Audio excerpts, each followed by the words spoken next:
चलिए, good morning and welcome to chemistry classes. मैं Prakash sir. Last video में हम लोग बिलियन के सांद्रण को व्यक्त करने वाले पदों के बारे में पढ़े थे, जिसमें हम लोगों ने द्रव्यमान प्रतिशत, आयतन प्रतिशत और द्रव्यमान आयतन प्रतिशत तीन के बारे में स्टडी कर चुके थे। आज चौथा टॉपिक है। ये चौथा टॉपिक क्या है विद्यार्थी, ध्यान से सुनिएगा। चौथा टॉपिक है पार्ट्स पर मिलियन।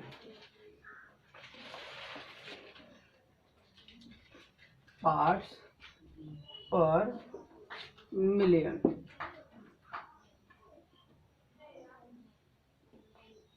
देखिए ध्यान से, पार्ट्स पर मिलियन को संक्षिप्त में पीपीएम लिखा जाता है।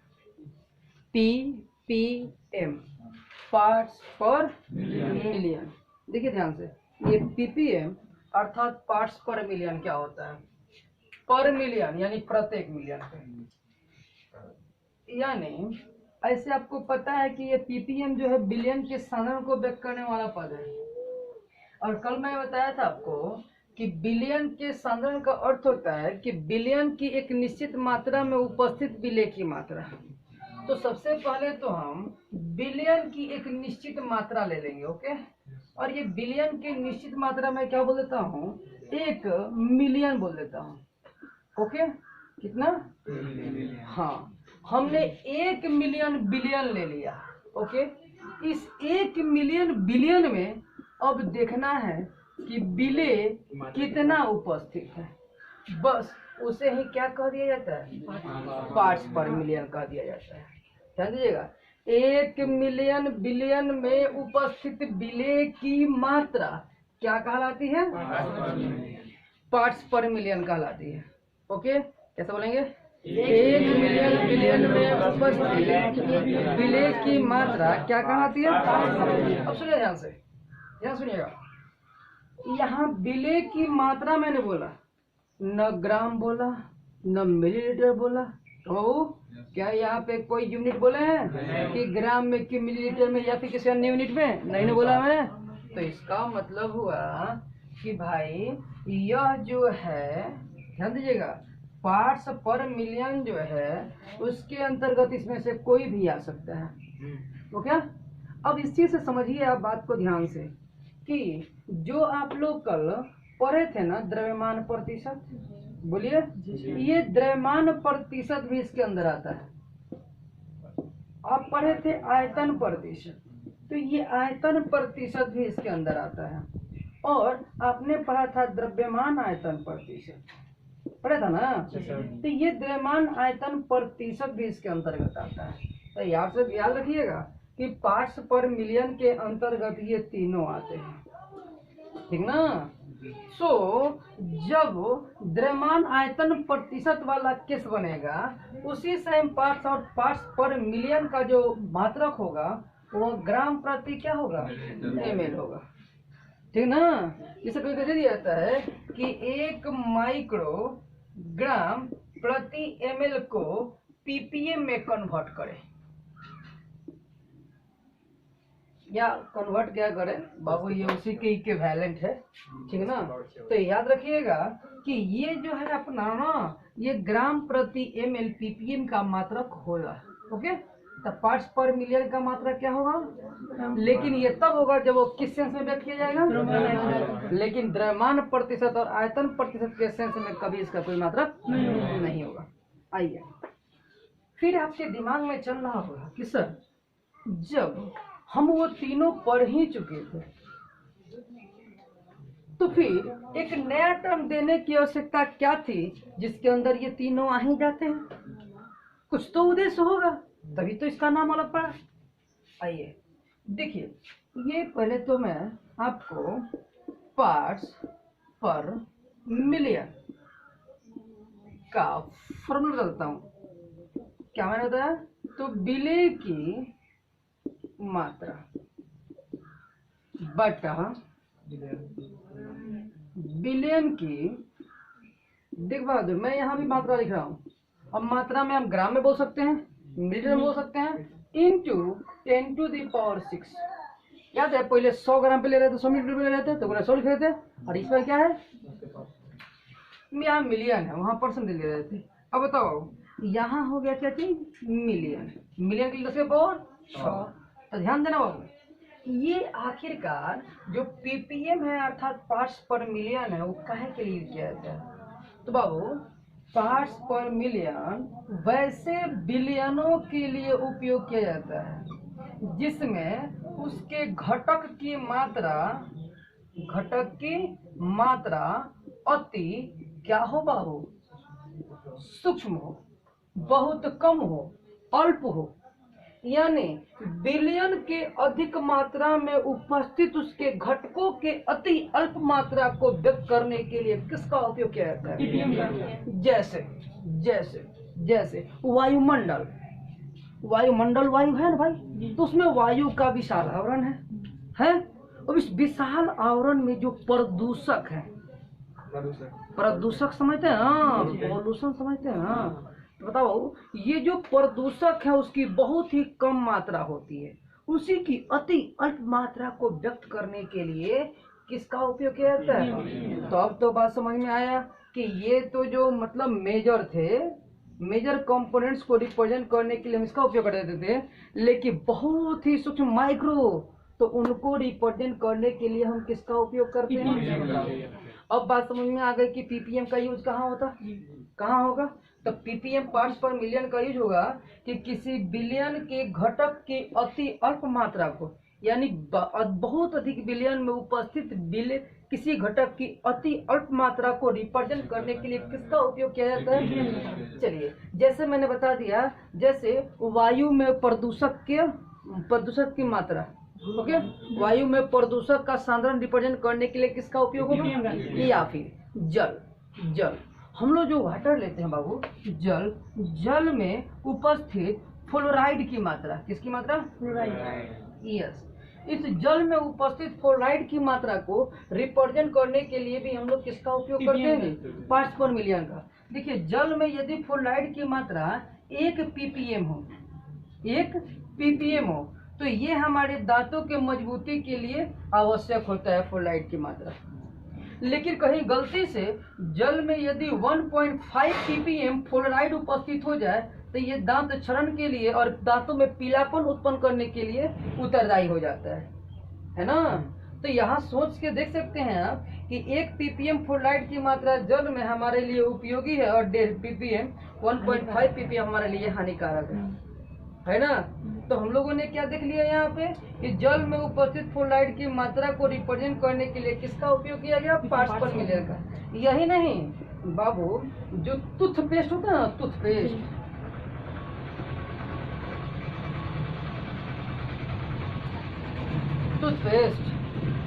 ये टूथपेस्ट में से क्या होता है बाबू, देखिए टूथपेस्ट में भी फ्लोराइड उपस्थित होता है और उस फ्लोराइड की मात्रा को रिप्रेजेंट करने के लिए पीपीएम का उपयोग किया जाता है, जैसे दांतों का पीलापन दूर करने के लिए, है ना। डॉक्टर जाते हैं तो डॉक्टर दांत को वॉश करने के लिए देता है ना भाई, आपका क्रीम देता है या फिर कोलगेट देता है, तो उसमें फ्लोराइड की जो होती है ना बैलेंस्ड मतलब मात्रा होती है। तो ये जो है बिलियन की बहुत अधिक मात्रा में उपस्थित किसी घटक की अति अल्प मात्रा को रिप्रेजेंट करने के लिए हम सब किसका उपयोग करते हैं जी, पार्ट्स पर मिलियन। देखिए डेफिनेशन वेरी सिंपल था, बहुत सिंपल, बहुत आसान है कि 1 मिलियन बिलियन में उपस्थित बिलियन की मात्रा पार्ट्स पर मिलियन कहलाती है। इसे पीपीएम से सूचित किया जाता है। इसके अंतर्गत द्रव्यमान प्रतिशत, आयतन प्रतिशत, द्रव्यमान आयतन प्रतिशत तीनों आते हैं, कोई दिक्कत। इसका मात्रा ग्राम प्रति ml होगा और कहीं कहीं हो सकता है माइक्रोग्राम प्रति ml भी दे दे तो गलती।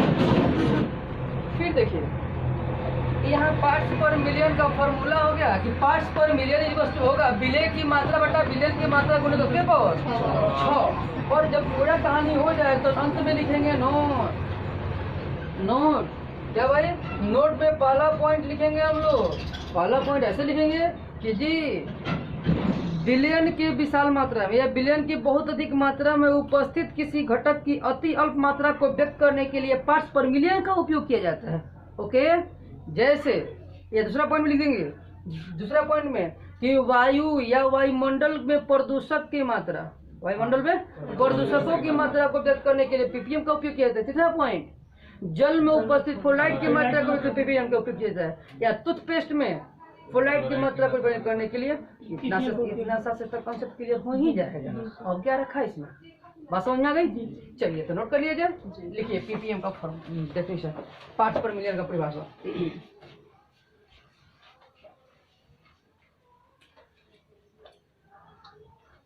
बोले लिखिए पार्ट्स पर मिलियन का डेफिनेशन।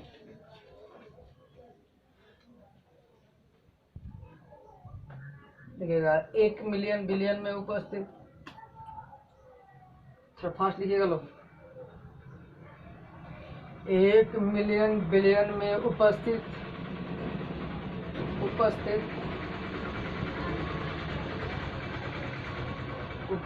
विलेय की मात्रा, 1 मिलियन बिलियन में उपस्थित विलेय की मात्रा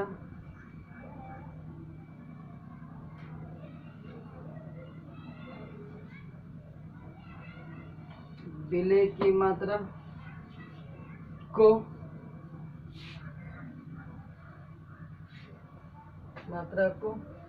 पार्ट्स पर मिलियन कहा जाता है।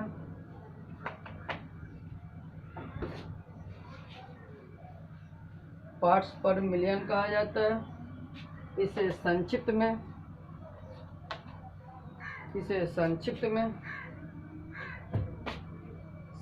में पीपीएम लिखा जाता है। संक्षिप्त में पीपीएम लिखा जाता है। पीपीएम लिखा जाता है। इसके अंतर्गत द्रव्यमान प्रतिशत,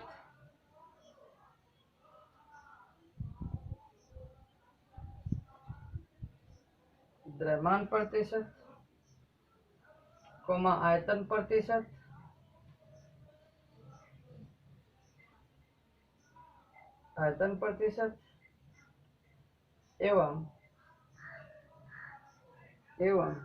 द्रव्यमान आयतन प्रतिशत,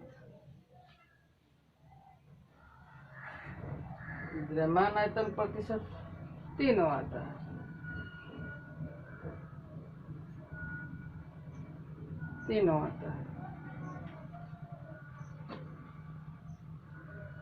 ओके बाबू, इसका मात्रक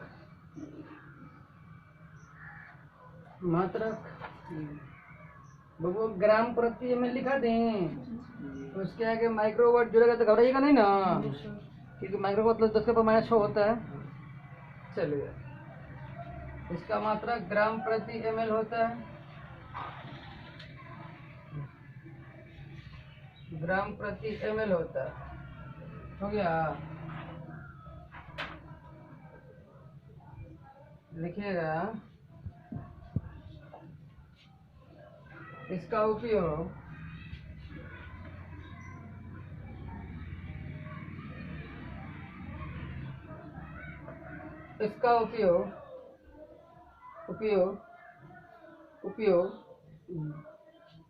बिलियन के बहुत अधिक मात्रा में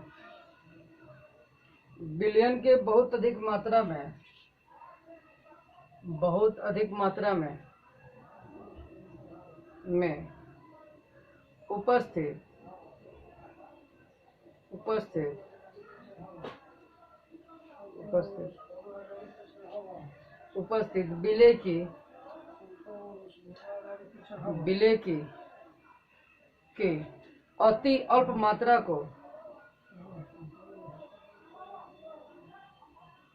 विलेय की अति अल्प मात्रा को व्यक्त करने के लिए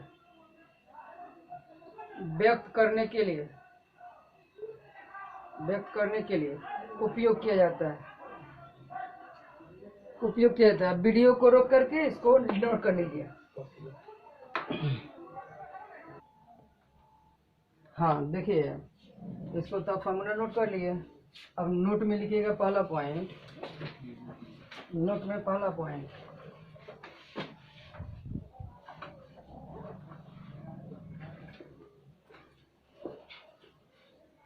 पहला पॉइंट, वायु में प्रदूषक को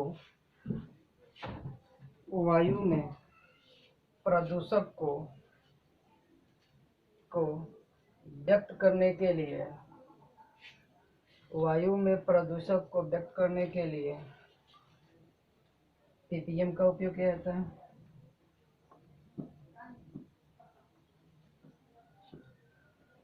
हो गया? वायु में प्रदूषक की सांद्रता को व्यक्त करने के लिए पीपीएम का उपयोग किया जाता है। दूसरा पॉइंट लिख लीजिएगा, जल या टूथपेस्ट जल या टूथपेस्ट में फ्लोराइड की मात्रा को व्यक्त करने के लिए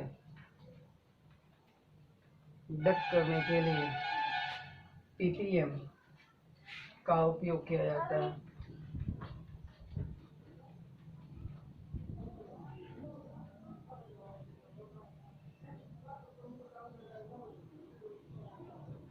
ओके बाबू? जी सर। अच्छा, मैं एक क्वेश्चन बोलूं कि 10 माइक्रोग्राम प्रति ml को आप कितना ppm लिखिएगा? ओके बाबू? 10 माइक्रोग्राम प्रति ml को कितना ppm लिखिएगा? तो बताओ बाबू, यहाँ पे हम लोग देख रहे हैं कि 10 माइक्रोग्राम प्रति ml है और इसको बोला जा रहा है कि आप कितना ppm लिखिएगा। ओके, तो यहाँ मैं पूछूँ आपसे कि बताओ भाई, जो बिलियन है, न समझने का प्रयास कीजिएगा, जो बिलियन है, बिलियन की मात्रा को यदि हम 1 मिलीलीटर लेते हैं, ओके, तो उसमें बिले की मात्रा जो होगी कितना होगा? 10 माइक्रोग्राम होगा ना बाबू? अब बताइए, अभी पता है कि पीपीएम बराबर होता है बिले की मात्रा बटा ओके, बिले की मात्रा बटा बिलियन की मात्रा गुने 10 के पावर 6। अब बताओ बाबू, यहाँ बिले की मात्रा कितनी है? 10 माइक्रो का मतलब होता है 10 के पावर -6। और बताओ बाबू, बिलियन की मात्रा कितनी है?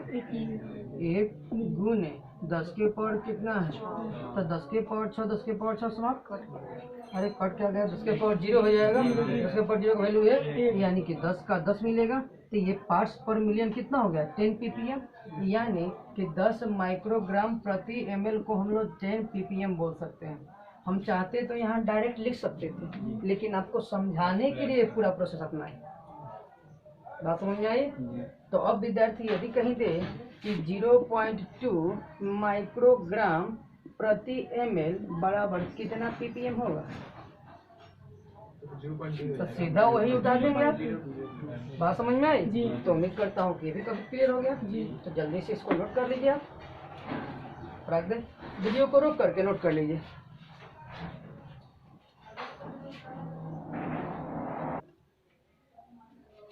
हो गया जी? उम्मीद करते हैं लिख लिए होंगे। चलिए मिटाइए इसको।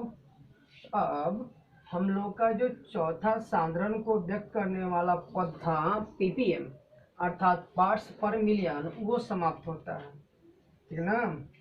जिस दिन सांद्रण पद समाप्त होगा उसी दिन पहला ऑब्जेक्टिव वीडियो बनाएंगे आप लोगों का इस चैप्टर का, जिसमें इससे संबंधित ऑब्जेक्टिव को क्लियर करा देंगे आपका। ध्यान रखिएगा लोग। आइए, 4 हो गया है। हाँ भाई, अब 5वां से एंट्री जैसे ही मारेंगे, 5वां 6वां 7वां 8वां 9वां में हर जगह देखिए नाम में मोल मोल मोल आ रहा है। ओके, तो बताइए, तो जब मोल प्रभाज की बात करते हैं यहाँ भी मोल है, मूल लता की बात करते हैं, मूल लता की बात करते हैं, सब जगह मोल है। तो इसलिए सबसे पहले आप लोगों को मोल का एक फॉर्मूला पता होगा। मोल बताया है पहले, बस जिस फॉर्मूले का काम पड़ेगा हम लोग को वही सिखा देते हैं। तो मोल का एक फॉर्मूला क्या पड़ता है भाई, कि किसी भी पदार्थ का दिया हुआ द्रव्यमान बटा उस पदार्थ का मोलर द्रव्यमान, ठीक ना बाबू, यही होता है मोलों की संख्या। ओके, मोल की संख्या यानी मोल बराबर दिया हुआ द्रव्यमान बटा उस पदार्थ का मोलर द्रव्यमान, या फिर सिर्फ ऐसे ही हो सकता है दिया हुआ आयतन बटा 22.4 लीटर एट या स्टैंडर्ड टेम्परेचर एंड प्रेशर। बताओ बाबू, या फिर दी हुई संख्या बताए होगा दो नंबर। ज्यादा हम लोग को काम इसी का पड़ेगा इस चैप्टर में। जैसे मान लीजिए कि मैं क्वेश्चन पूछूं आपसे कि बताओ बाबू 1.6 ग्राम मीथेन में मोलों की संख्या बताएं।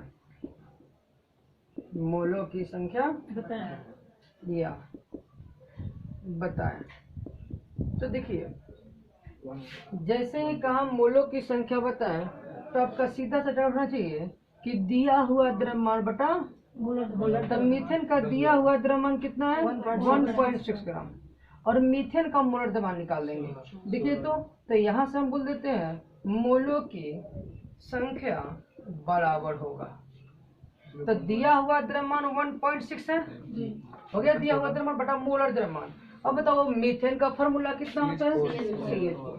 इसका मोलर द्रव्यमान पता है आपको कि कार्बन एक है तो 1 गुने कार्बन का द्रव्यमान, अब प्लस हाइड्रोजन 4 है तो 4 गुना हाइड्रोजन का द्रव्यमान 1, तो 12 और 4 16, ये 16 ग्राम हो गया किसका द्रव्यमान, मीथेन का मोलर द्रव्यमान। तो मोलों की संख्या निकालने के लिए दिया हुआ द्रव्यमान बटा उसका मोलर द्रव्यमान, दिया हुआ द्रव्यमान बटा उसका मोलर द्रव्यमान। अब इसको काट लेंगे तो 0 आ गया, ये हो गया इनकी मोलों की संख्या। इसी तरीके से हम लोग आगे बात करते हैं। मान लीजिए कि हम लोग ऐसे बोले, क्वेश्चन लिख लेते हैं और कि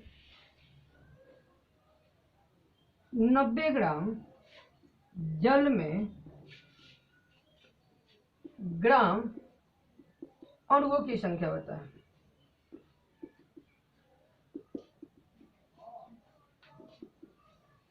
ध्यान दीजिएगा बुआ, जब भी ग्राम अणु कहे, ग्राम परमाणु कहे, ग्राम आयन कहे, इसका भी अर्थ होता है मोल। याद रखिएगा, ग्राम अणु कहे, ग्राम परमाणु कहे या ग्राम आयन कहे तो उसका अर्थ क्या होता है मोल। तो जब ग्राम अणुओं की संख्या निकालना है यानी कि मोलों की संख्या निकालना है, सीधा बोलेंगे 90 ग्राम जल में ग्राम अणुओं की संख्या बराबर क्या होगा जी, तो 90 ग्राम जल में ग्राम अणुओं की संख्या बराबर, तो सीधा पता दिया हुआ द्रव्यमान कितना ग्राम 90 ग्राम। आप बाटा बताइए जल का द्रव्यमान 18, यस H2O का निकाल देंगे आप लोग। 2 गुना हाइड्रोजन का द्रव्यमान 1 और 1 गुना ऑक्सीजन का द्रव्यमान 16, कुल मिला के तो ये 18 हो गया, कुल मिला के 18, तो 18 बचे ये 5 मोल आ गया। तो अब उम्मीद करता हूँ कि इस टाइप के जब भी क्वेश्चन मिलेंगे तो उसमें आप लोग मोलों की संख्या निकाल देंगे आसानी से, कोई दिक्कत। 3 मोलों के कॉन्सेप्ट का काम पढ़ने वाला हम लोग को आगे मोल प्रभाज में, मोल लता में और मोल रता में। ओके, तो थोड़ा सा जल्दी से इसको लिख लीजिए। वैसे तो ये जूनियर क्लास का है, 9th क्लास का कॉन्सेप्ट है, और उसमें भी मैंने बताया था, थोड़ा सा सिर्फ रिकॉल करने के लिए एक बार आपको याद दिला दे, ये काम किए। वीडियो को रोक के फास्ट नोट कीजिए, फिर मोल प्रभाज चालू किया जाए। चलिए लिख ले लो आगे। अब हम लोग क्या करते हैं, मोल प्रभाज को डिफाइंड करते हैं।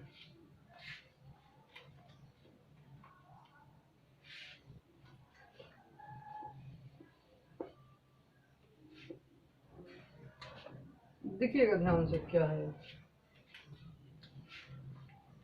पांचवा पॉइंट है अपना मोल प्रभाज, जिसे हम लोग मोल अंश भी कहते हैं। क्या कहते हैं? मोल अंश। इसे मोल भिन्नांक भी बोलते हैं। क्या बोलते हैं बाबू? मोल भिन्नांक। ओके, इंग्लिश होता है इसका मोल फ्रैक्शन। Mole fraction. देखिए ध्यान से, मोल प्रभाव, मोल अंश या मोल भिन्नांक, जिसका इंग्लिश क्या होता है? Mole fraction. Mole fraction. ध्यान दीजिएगा क्या है। बोले तो वो बोले, देखिए ध्यान से, ये मोल फ्रैक्शन क्या होता है। सबसे पहले तो आप एक बात बताइए कि मान लीजिए कि यह एक पात्र है। इस पात्र में मैं यहाँ पे एक सॉल्यूशन ले लेता हूँ, मतलब ओके, एक बिलियन ले रहा हूँ। यह बिलियन जो है ए बी है। यह बिलियन कौन से बहादुर? ए बी है। चलिए, ए बी कोई बिलियन है। ए बी क्या है बाबू? एक बिलियन है। अब इस ए बी बिलियन के कितने घटक हुए? दो घटक। एक घटक ए है, दूसरा घटक बी है। दो घटक है ना। ये बिलियन का, कभी भी किसी बिलियन का मोल प्रभाज नहीं निकाला जाता है, हमेशा उसके घटकों का मोल प्रभाज निकाला जाता है। किसका मोल प्रभाज? उसके घटकों का। देखिए, जैसे मान लेते हैं कि इस बिलियन का एक घटक क्या है? ए है, और दूसरा घटक क्या है? बी है। चलिए, इस घटक ए के मोलों की संख्या को हम एन ए बोल देते हैं। क्या बोल देते हैं? N A. और घटक बी के मोलों की संख्या को हम क्या बोल देते हैं? N B. ध्यान दीजिएगा मैंने क्या बोला। मैंने एक पात्र लिया, इसमें एक बिलियन लिया। क्या बिलियन का नाम है? A B. इस ए बी बिलियन का घटक, एक घटक ए है, दूसरा घटक बी है। घटक ए के मोलों की संख्या को मैंने एन ए बोला और घटक बी के मोलों की संख्या मैंने एन बी बोली। ओके, उम्मीद करता हूँ आपको समझ में आ गया। अब ध्यान दीजिएगा, इसमें जिस घटक का मोल प्रभाज निकालना होता है, मान लीजिए कि हम घटक ए का मोल प्रभाज निकालना चाहते हैं, तो ध्यान रखिएगा, जिस घटक का मोल प्रभाज निकालना हो, ओके, उसके मोलों की संख्या ऊपर, घटक ए के मोलों की संख्या ऊपर, मोलों की संख्या ऊपर, और इस बिलियन में जितने घटक है, यह तो हमारा एक द्विअंगी बिलियन है ना, दो ही घटक है। हो सकते हैं कि बाबू बहुअंगी बिलियन भी हो, तो उनके जितने भी घटक है, सभी घटकों के मोलों की संख्या का योगफल नीचे रखना है। यानी घटक ए के मोलों की संख्या, मोलों की संख्या प्लस घटक बी के मोलों की संख्या, याद रहेगा? मोलों की संख्या। तो बाबू याद रखना है, घटक ए के मोलों की संख्या और घटक बी के मोलों की संख्या दोनों का योग कहाँ रखेंगे? नीचे, और ऊपर में सिर्फ घटक ए के मोलों की संख्या। तो अब बताइए तो ध्यान से, ये जो घटक ए है उसका मोल प्रभाज करना है। तो देखिए, मोल प्रभाज को एक्स से रिप्रेजेंट किया जाता है। किससे? एक्स से। और चूंकि घटक ए का मोल प्रभाज है तो इसको बोलेंगे एक्स। ओके, अब बताइए, घटक ए के मोलों की संख्या कितनी है? एन ए है। और यहाँ पे देखिए नीचे में घटक ए के मोलों की संख्या एन ए और घटक बी के मोलों की संख्या, यही है बहादुर मोल प्रभाज। यदि मैं पूछूं इसी तरीके से बोल बाबू एक्स बी के लिए, घटक बी का मोल प्रभाज, तो जिस घटक का मोल प्रभाज निकालना होता है उसके मोलों की संख्या ऊपर और बिलियन के कुल घटकों के मोलों की संख्या का योग। उम्मीद करता हूँ कि ये समझ में आ गया आपको। तो बताइए, इस चीज को यदि आप ध्यान से देख लें इस पॉइंट को, तो हम इसके सहारे एक्सप्लेन कर सकते हैं किसको? मोल प्रभाज। तो पहला कंसेप्ट विद्यार्थी आपके मन में बैठ गया होगा कि कभी किसी बिलियन का मोल प्रभाज नहीं निकाला जाता है, जब निकाला जाता है तो उसके घटकों का ही मोल प्रभाज निकाला जाता है। Okay, first point clear. अब देखिए दूसरा पॉइंट कि भाई मोल प्रभाज जो होता है उसे एक्स से सूचित किया जाता है। अब जिसका मूल प्रभाज निकालना उसको बेस में लगा देंगे। जैसे यदि बहादुर कहीं लिखा हो ऐसे, बोलो तो CO2 का मूल प्रभाज, यदि मैं लिख दूं यहाँ पे ऑक्सीजन का मोल प्रभाव, ओके। तो उम्मीद करता हूँ कि आपको समझ में आ गया। चलो अब बताओ, ये जैसे भी लिखा क्लियर। अब आप मुझे बताइए कि अब इसके सहारे हम लोग ये भी बता सकते हैं कि ऊपर में भी मोलों की संख्या है, नीचे में भी मोलों की संख्या है, इसलिए समान राशियों का अनुपात, इसलिए कोई मात्रा नहीं होगा। तो पहला चीज क्लियर हो गया कि मोल प्रभाज के बारे में कि कभी भी किसी विलयन का मोल प्रभाज नहीं निकाला जाता है जब निकाला किसी विलय मतलब घटक का, विलय का चाहे विलय, ओके। उसके बाद मैंने बता दिया किसको एक्सेसिव किया जाता है, तीसरा बार मैंने बताया किसका कोई मात्रक नहीं। अब आते हैं डेफिनेशन पे, सो बी केयरफुल, ध्यान दीजिएगा, देखिए ध्यान से। किस बिलियन के बिलियन के किसी घटक का, बिलियन के किसी घटक के मूलों की संख्या तथा उसके कुल घटकों के मूलों की संख्या के योगफल के अनुपात को, ओके ध्यान सुनिएगा, बिलियन के किसी घटक के मूलों की संख्या तथा उस बिलियन के सभी घटकों के मूलों की संख्या के योगफल के अनुपात को प्रथम घटक का मूल प्रभाज कहते हैं, यानी जो मैंने पहले बोला था उसका मूल प्रभाज बोलते हैं। उम्मीद है कि आपको समझ में आ गया होगा। फिर ध्यान सुनिए क्या मैंने बोला, बिलियन के किसी घटक के मोलों की संख्या तथा बिलियन के कुल घटकों के मोलों की संख्या के योगफल के अनुपात को उस घटक का क्या कहते हैं, मोल प्रभाज बोलते हैं, मोल फ्रैक्शन बोलते हैं। इसे एक्स से सूचित किया जाता है, इसका कोई मात्रा नहीं होता है। और एक बात याद रखिएगा, चूंकि हम सब यहाँ पे देख रहे हैं कि किसी घटक का ही मोल प्रभाज निकाला जाता है, तो ये जैसे आप लोग मैट्रिक में प्रोबेबिलिटी पढ़े थे बहादुर, तो वहां पे आप लोगों ने पढ़ा था कि probability lie between 0 to less than equal to 1, याद आ रहा है। सिमिलरली आप याद रखिएगा कि बिलियन के किसी घटक का मोल प्रभाज जो है वह 0 और 1 के मध्य में लाई करता है, ठीक है ना, 0 से 1 के मध्य में लाई करता है। और ध्यान दीजिएगा, यदि कभी कभी ऐसा होता है ना कि बिलियन में हम लोग विलय की मात्रा को बिल्कुल नेग्लेबल कर देते हैं, नेग्लेबल कर देने का मतलब ये हो जाता है कि बिलियन अति अति अति तनु बिलियन है, ऐसे तो वैसे स्थिति में इनमें इक्वल टू का भी सेंस लग जाता है। ध्यान रखिएगा इस चीज को भी कि जब भी होगा किसी भी बिलियन के घटक का मोल प्रभाज 0 से 1 के मध्य होगा, ठीक ना। कभी किसी बिलियन का मोल प्रभाज 1.1 नहीं हो सकता, अर्थात 1 से ज्यादा नहीं हो सकता, ओके। बताइए तो किसी बिलियन का मोल प्रभाज 15% हो सकता है कि नहीं, जल्दी बोलिए। डेफिनेटली 15% मतलब 15/100 यानी 0.15। बताओ बाबू यह 1 से छोटा है कि बड़ा, 1 से छोटा है, तो यह बिलियन के किसी घटक का मोल प्रभाज हो सकता है। लेकिन यही मैं बोलूं कि 105%, क्योंकि 1 से ज्यादा हो गया ना। तो ये भी आपको ध्यान में रखना होगा कि जब भी आप मोल प्रभाज की बात करें तो मोल प्रभाज का वैल्यू 0 से 1 के मध्य में ही होता है, ओके। कोई दिक्कत आइए।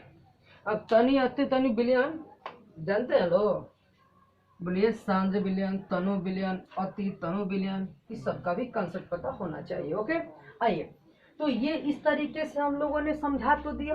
अब परिभाषा लिखाएंगे तो ये पर थोड़े लिखाएंगे हम। अब देखिए परिभाषा कैसे लिखाएंगे, ये तो समझाने की बात हो गई आपके लिए।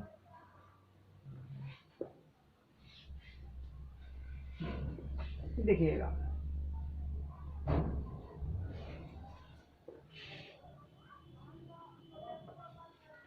क्या मतलब मैंने, तो ध्यान दीजिए, मैंने बोला यहाँ पे कि कोई भी बिलियन है, क्या है, बिलियन है। तो बिलियन जनरली हम लोग को अपने 12वीं क्लास के स्टैंडर्ड पे द्विअंगी बिलियन के बारे में पढ़ना है, बाइनरी सॉल्यूशन के बारे में, 2 घटक विलय और विलय। अब बताइए यदि हमें विलय का मोल प्रभाज निकालना है, विलय का मोल प्रभाज, तो बाबू इसका क्या फॉर्मूला होगा, तो ऊपर बोलेंगे कि विलय के के मूलों की संख्या, विलय के मूलों की बटा, हाँ, विलय के मूलों की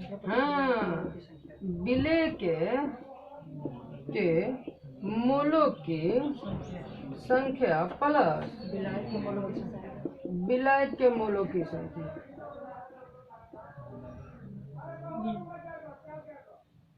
मूलों की संख्या। ओके, अब बताओ, जैसे यहाँ पे मैं बोल दूं x विलय, ओके चलेगा? यानी विलय का मोल प्रभाव, तो विलय के मूलों की संख्या को मैं छोटा n बोल देता हूँ। क्या? छोटा n। तो बताइए विलय के मूलों की संख्या क्या है? छोटा n। और विलायक के मूलों की संख्या क्या है? बड़ा n। तो ये हो गया विलय का मोल प्रभाव। ओके, यदि इसी तरीके से मैं आपसे पूछूं कि विलायक का मूल प्रभाव, हाँ, मैंने यहाँ बोला है कि विलय के मूलों की संख्या को छोटा n बोले हैं और विलायक के मूलों की संख्या को, तो बाबू जब विलायक का मूल प्रभाव निकालेंगे तो विलायक के मूलों की संख्या ऊपर और विलय और विलायक दोनों के मूलों की संख्या का योग नीचे। ओके, ये रहा फॉर्मूला। अब इसको हम लोग बोल देंगे जहां, क्या बोलेंगे? जहां n यानी छोटा n। ओके, छोटा n किसकी संख्या है बाबू? विलय के मूलों की संख्या।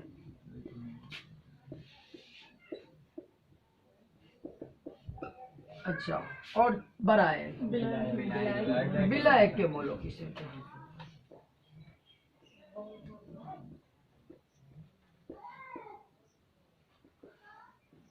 यस, उम्मीद करता हूँ कि आपको ये बात समझ में आ गई होगी। डेफिनेशन में समझ में आ गया है। कैसे बोलेंगे? बिलियन के किसी घटक के मूलों की संख्या तथा बिलियन के कुल घटकों के मूलों की संख्या के योगफल के अनुपात को उस घटक का मूल प्रभाव बोलते हैं। डेफिनेशन याद हुआ? क्या बोलेंगे? क्या बोलेंगे? बिलियन के किसी घटक के मूलों की संख्या तथा बिलियन के कुल घटकों के मूलों की संख्या के योगफल के अनुपात को उस घटक का मूल प्रभाव कहते हैं। याद हो गया? लिख लिया जाए क्या? इससे कोई मात्रक होता है? इससे किस चीज करते हैं? करते हैं। ओके, बड़ा एक्स। अच्छा, और एक बात याद रखिएगा बाबू, मैं आपसे पूछूं कि किसी बिलियन के ये जो दो घटक हैं, एक्स विलय और एक्स विलायक, यदि दोनों घटकों के मूल प्रभाजों को हम जोड़ दें, क्या कर दें? जोड़ दें। तो बताओ तो बाबू, हम यहाँ लिख दे रहा हूँ एक्स विलय प्लस, हाँ, मतलब विलय का मूल प्रभाज अब प्लस विलायक का मूल प्रभाज बराबर कितना होगा? तो विलय का मूल प्रभाज है n बटा n प्लस n और यहाँ है बड़ा n बटा n प्लस n। बताओ बाबू एलसीएम लोगे तो n प्लस n आएगा और ऊपर में क्या बचेगा? और बाबू दोनों कट जाएगा, कितना बचा? तो यहाँ से बाबू स्पष्ट हो जाता है कि किसी बिलियन के सभी घटकों के मूल प्रभाजों का योग सदैव कितना होता है? याद रहेगा? किसी बिलियन के सभी घटकों के मूल प्रभाजों का योग कितना होता है? याद हो गया? क्या बोलेंगे? किसी बिलियन के सभी घटकों के मूल प्रभाजों का योग सदैव कितना होता है? एक होता है। एक बात और ध्यान रखिएगा, मान लीजिए कि क्वेश्चन दे दे कि यहाँ पे ए भी एक द्विअंगी विलयन है। कैसा विलयन? द्विअंगी विलयन है। इसमें घटक ए का मूल प्रभाज 0.75 है। बताओ घटक बी का मूल प्रभाज कितना होगा? 0.25। क्यों क्यों क्यों क्यों? क्योंकि ए भी एक द्विअंगी विलयन है और किसी विलयन के सभी घटकों के मूल प्रभाजों का कितना होता है? एक होता है। क्योंकि एक घटक का मूल प्रभाज 0.75 है तो दूसरे घटक का 1 में डालेंगे ना, बोलिए, तो 0.25 आ जाएगा ना। बताइए इस टाइप के यदि ऑब्जेक्टिव मिल जाए तो क्या आप सब बना डालेंगे? उम्मीद करता हूँ कि कॉन्सेप्ट क्लियर हो चुका होगा आपका, कोई दिक्कत तो नहीं ना है। और याद कीजिए मूल आपका राउल्ट लॉ में मूल प्रभाज का काम कर रहा था। मैंने बोला था कि बाबू आगे चलिए मैं बताऊंगा, तो आज ये मूल प्रभाज टर्म आ गया। तो बताइए जी, किसी बिलियन के सभी घटकों के मूल प्रभाजों का योग सदैव एक होता है। किसी बिलियन के किसी भी घटक का मूल प्रभाज सदैव 0 से 1 के मध्य होता है। ओके, इतना समझ में आ गया ना? चलो बाबू, कभी 1 से बड़ा हो सकता है, कभी 0 से छोटा हो सकता है, नेवर नेवर नेवर। ओके, सो अब आइए फट हम लोग लिख लेते हैं क्या मोल प्रभाज का डेफिनेशन। उम्मीद करता हूँ हेडिंग दे दिए होंगे। नहीं, ये लिख फास्ट। या बोलो चलिए लिखेगा बिलियन के किसी घटक के बिलियन के किसी घटक के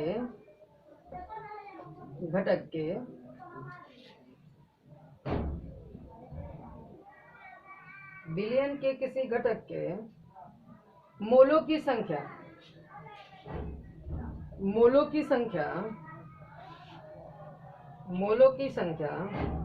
तथा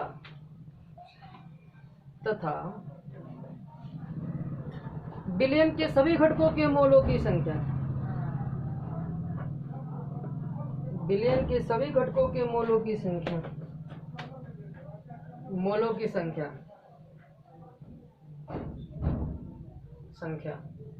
के योगफल के अनुपात को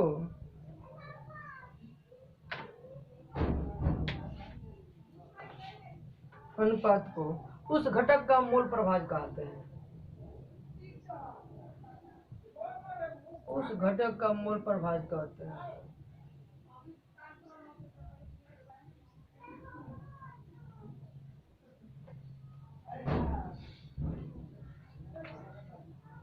घटक का क्या कहते हैं? मोल प्रभाज कहते हैं। इसे x से सूचित किया जाता है।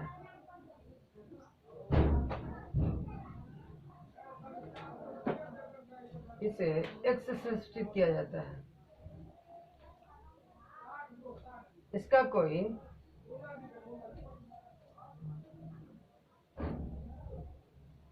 कोई मात्रक नहीं होता।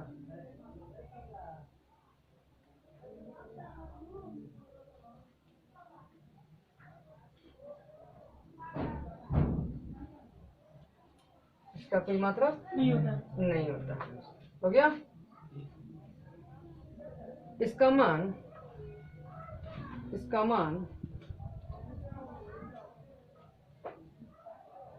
सदैव 0 से 1 के मध्य होता है।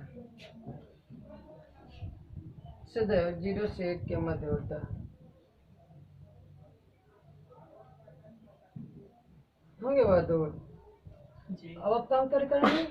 अब आप एक काम कीजिए, इसे आप नोट कर लीजिए फॉर्मूला यहाँ तक। इसको मत नोट कीजिए, देखिए ध्यान से, इसको मत नोट कीजिएगा, सिर्फ इसको नोट कीजिए आप। फिर नोट में मैं लिखा दूंगा कि किसी बिलियन के सभी घटकों के मूल प्रभाजों का योग सदैव 1 होता है, तब आप इसे नोट करेंगे। ओके, पर इतना नोट कीजिए, वीडियो को रोक के नोट कर लीजिए।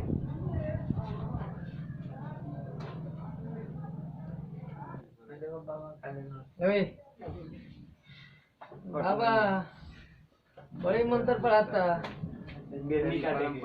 चलिए देखिए इधर। वाह, उम्मीद करते हैं कि आप इसको नोट कर लिए होंगे। चलिए अब नोट में लिखिएगा आप सब। चलिए नोट में लिखिएगा पहला पॉइंट। बोले लिखिएगा पहला पॉइंट। ये बोले लिखिएगा किसी भी घटक का मोल प्रभाव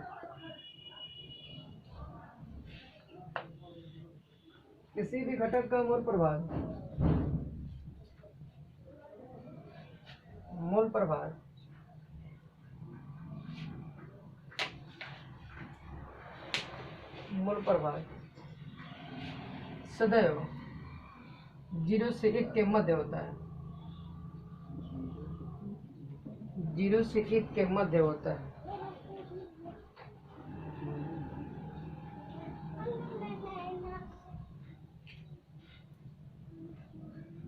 बाबू देखो, अर्थात मैंने बताया आपको कि मोल प्रभाज यानी x लाई बिटवीन 0 to 1।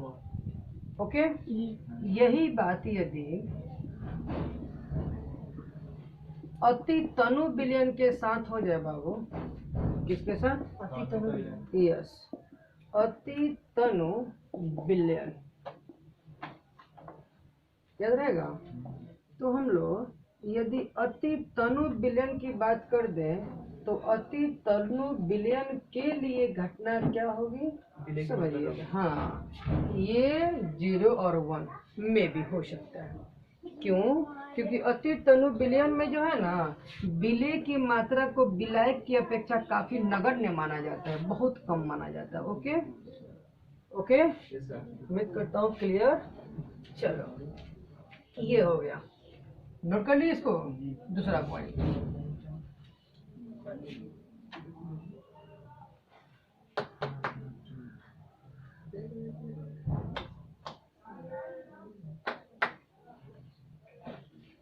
हो गया बाबू। दूसरा पॉइंट लिखेगा, बोले लिखेगा दूसरा पॉइंट, किसी बिलियन के सभी घटकों, किसी बिलियन के सभी